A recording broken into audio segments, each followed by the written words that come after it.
Bueno, y creo que estamos en condiciones de dialogar con el propio ministro de Educación, el ministro Walter Graovac.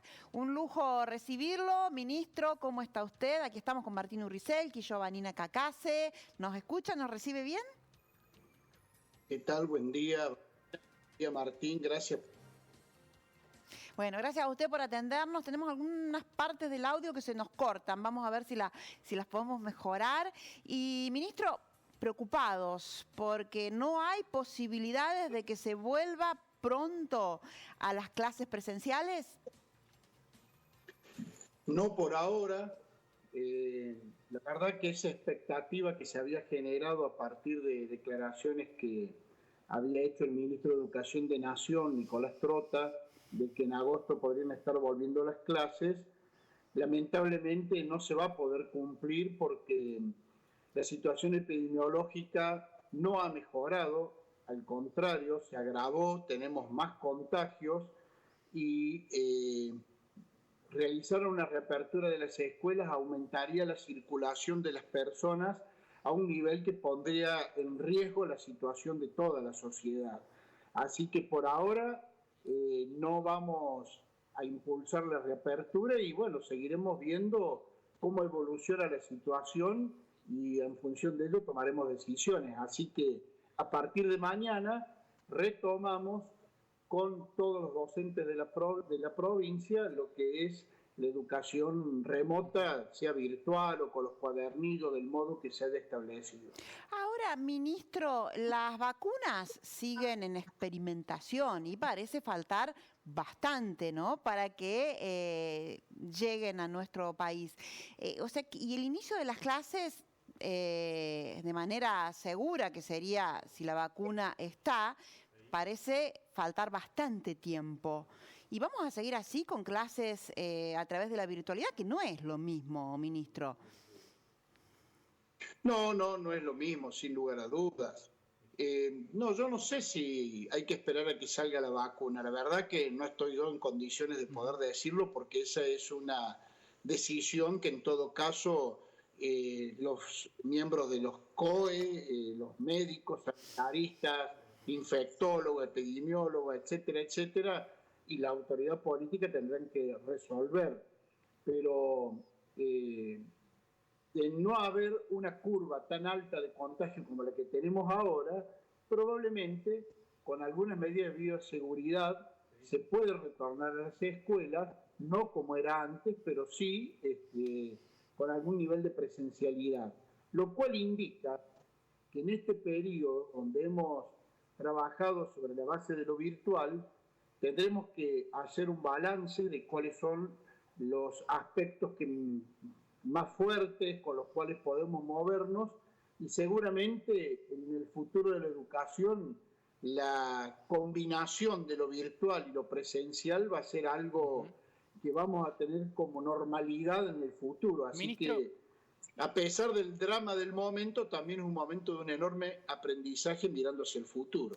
en algún momento en un diálogo anterior que mantuvimos en este mismo espacio, usted había hablado de la posibilidad de que se hiciera un análisis exhaustivo de aquellas zonas en las que se estaría en posibilidad de volver. Mencionó, recuerdo, las escuelas rurales. Hoy está descartada también esa posibilidad que, por ejemplo, en la ruralidad, donde no se han registrado casos y donde es posible establecer las medidas de distanciamiento social, también empiecen las clases.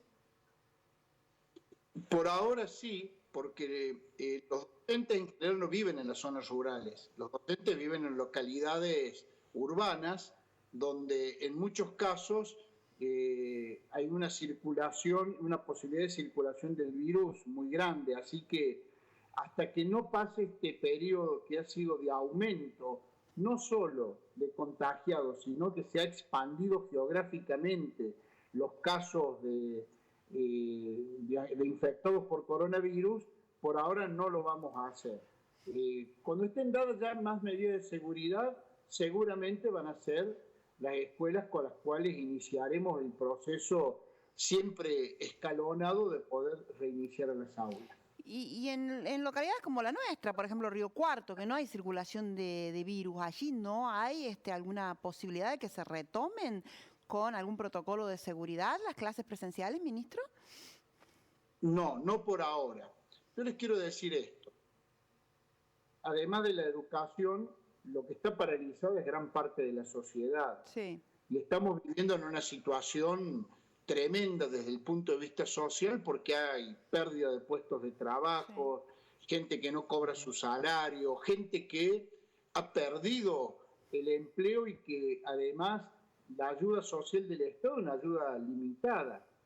Entonces, poner en riesgo la poca actividad económica, porque aún habiéndose puesto en funcionamiento, tampoco es que esté en una actividad al 100%, están al 30, al 40, al 50%. Alguna industria por allí mantiene su nivel de producción en el ámbito de la alimentación, por ejemplo, pero en el resto está todo mucho más controlado. Sería poner en riesgo esta situación y volver todos, no las escuelas, toda la sociedad a un aislamiento que sería enormemente perjudicial. Entonces hay que balancear los dos aspectos.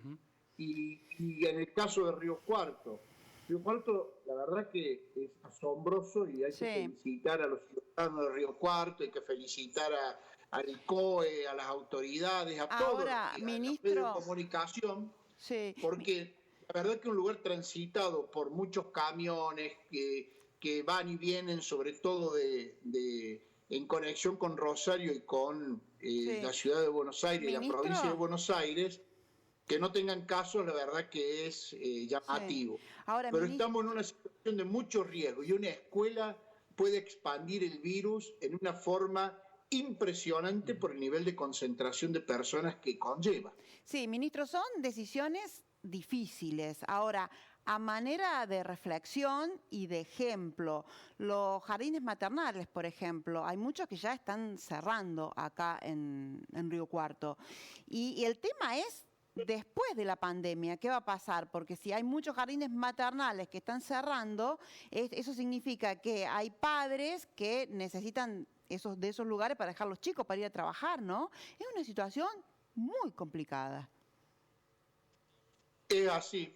Quiero aclarar, los jardines maternales no pertenecen al sistema educativo. No, sí, ya sé, pero lo estoy planteando a manera de reflexión, ¿no? Post pandemia. No conozco mucho de la realidad como para dar datos en ese sentido, no tengo el dato. Bueno, me gustaría... Pero sí, sin lugar a dudas que es así. La escuela también cumple ese rol. Muchas familias tienen organizada su vida laboral, personal, en función de la escuela, pero bueno, hay que tomar decisiones y en una situación que no controlamos, porque si la controlásemos, bueno, uno podría decir, bueno, puede arriesgarse. Pero fíjese lo que ha ido sucediendo, ¿no? La irresponsabilidad con que algunos sectores sociales minoritarios, por suerte, han actuado. Hay localidades que han puesto en riesgo a toda una población porque se juntaron, porque tenían ganas de comer un asado de jugar al fútbol. Una irresponsabilidad total. Es muy difícil. Por último... ¿no? Hay que reconocer, la sociedad ha tenido mucha más madurez en su conjunto que estos pequeños grupos. Casos aislados. Bueno, por último, por lo menos de mi parte, me gustaría saber cuál es el diálogo que están teniendo desde el Ministerio con los docentes, después de haber finalizado este primer semestre tan atípico y en la planificación del segundo semestre, porque los docentes aseguran que no están dadas las condiciones hoy para volver a la presencialidad, porque correrían riesgos también ellos de asumir sus cargos en los colegios, pero también se quejan de la virtualidad, de que muchos de ellos, al menos los agremiados, dicen que están perdiendo derechos, que es una situación de mucha precarización, que han tenido que asumir los costos de Internet y muchas otras cuestiones. ¿Qué respuesta se les da desde el Ministerio? Mire, tenemos buen diálogo. Yo no sé, estamos viviendo en una catástrofe. No sé si se dan cuenta todos lo que estamos viviendo. Digo, es cierto que hay un esfuerzo y personalmente lo he reconocido y agradecido desde el primer día porque sabemos a los que nos íbamos a enfrentar. No hay una precarización, en realidad lleva tiempo poder ordenar porque no es lo mismo que los chicos ingresen a la escuela en un horario, se vayan en un horario y uno haya concluido el trabajo a esa hora, que tener que organizar todo un grupo de alumnos con horarios distintos, porque no todos tienen disponibilidad de contactarse con los docentes a la misma hora. Sabemos que eso ha sido un elemento de molestia. Pero yo me pregunto, ¿podríamos hacer otra cosa? No, yo los invito a que pensemos un ratito en los miles de papás de esa familia, de esos chicos, que están angustiadísimos haciendo la cuarentena, sin ingresos en su familia, porque no cobran, y que de pronto la escuela es tal vez y la labor de ese docente lo único a lo cual pueden aferrarse ese grupo de niñas, niños o de jóvenes. Sí. A mí me parece que al menos el sector agremiado, yo creo que la mayoría de los docentes se da cuenta de esto, por eso hace el esfuerzo que hace. Yo he visto casos de docentes que buscan la forma de hacerle llegar los materiales a los alumnos que no tienen internet, con un comisionista, con el verdulero del pueblo. Sí.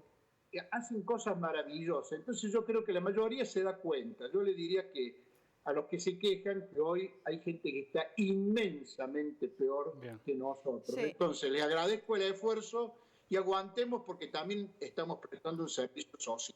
Sí, ministro, sí, nosotros hemos reflejado y hemos dialogado con docentes que hacen todos esos esfuerzos, pero también otro peligro, ¿no? Que los chicos, que muchos chicos, a lo mejor que sus papás no tienen trabajo o no tienen posibilidad de tener internet o un celular para recibir las clases, a pesar del esfuerzo que hacen los docentes, abandonen el colegio. Eso también es un peligro que está latente, ministro. Si después de esta pandemia no vamos a tener muchos chicos que abandonen la escuela.